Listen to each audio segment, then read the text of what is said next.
affectionately as the boss, Karina Milei is sister and chief mentor to the president. It's said that it was her who encouraged her brother to run for president and that her advice and forcefulness helped propel him to the top. But how much do we really know about Karina Milei?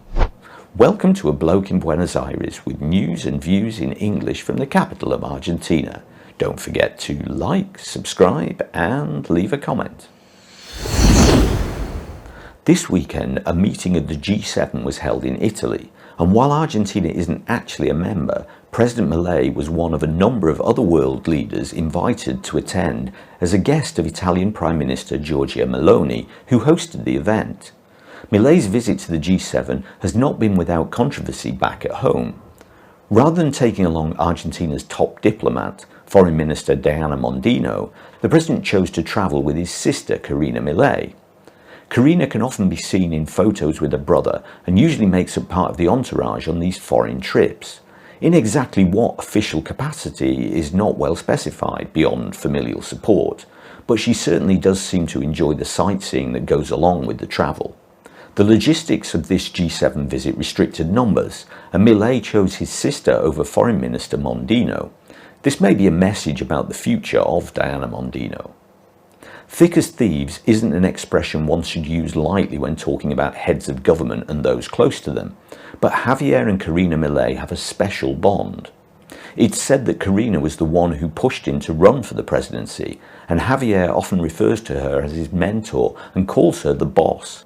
Since neither are married nor have children, unless you count Conan, more about him later, there's been some nasty speculations in the press about the true nature of the Milei siblings' relationship.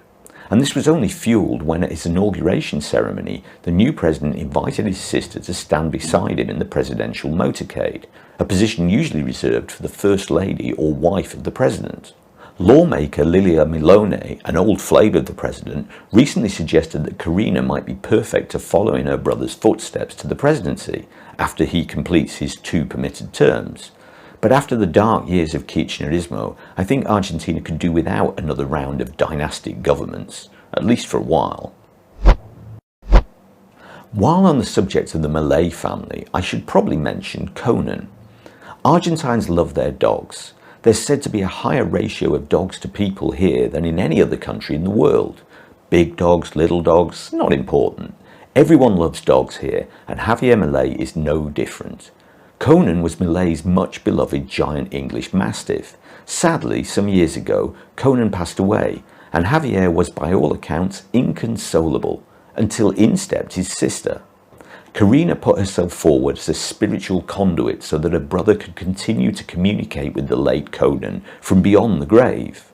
To further still his grieving soul, Milei had 4 clones made from his deceased hound's DNA and named each after a famous economist. How far the president's economic policies are influenced by conversations with Conan and his offspring is a matter for media speculation, but as a dog owner myself, I've noticed that inflation at the pet shop is lagging far behind that at the supermarket. As a memorial to Conan, the new president had images of all his dogs, including Conan himself, set in silver into the head of the Argentine baton of state. And as for Karina Milei's supernatural talents and media experience, they go far beyond talking to the president's deceased canine. She also reads tarot cards, had a business selling homemade cakes on Instagram, and once won a smart TV on a TV game show.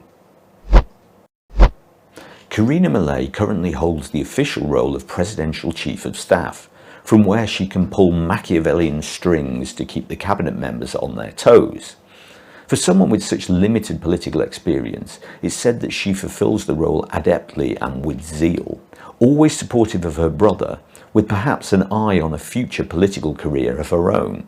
More and more she finds herself filling in for her brother at the head of the cabinet table. Karina's close relationship with her brother and the influence she seems to have over the president is said to be a cause of some jealousy and mistrust within the cabinet. Her position of Chief of Staff gives her control over who has access to the president. There's something of a power struggle going on between Karina and the hardline Vice President Victoria Villarruel. While Villarruel is the true second in command, she doesn't always have the president's ear. Given a choice, Milei tends to turn to his sister for advice and counsel. This seems to be reflected in the choice to have Karina accompany him to the G7 rather than Foreign Minister Mondino. With Milei constantly introducing his sister as the boss, that can only make Vice President Villarruel feel more and more outside the inner circle of power. Thanks for watching. If you like this latest video, please give it a like. And if you're not already subscribed but want to see more content like this, just click on the button. If you want to support the channel, you can buy me a coffee in the link below. And until next time, que tengas un buen día.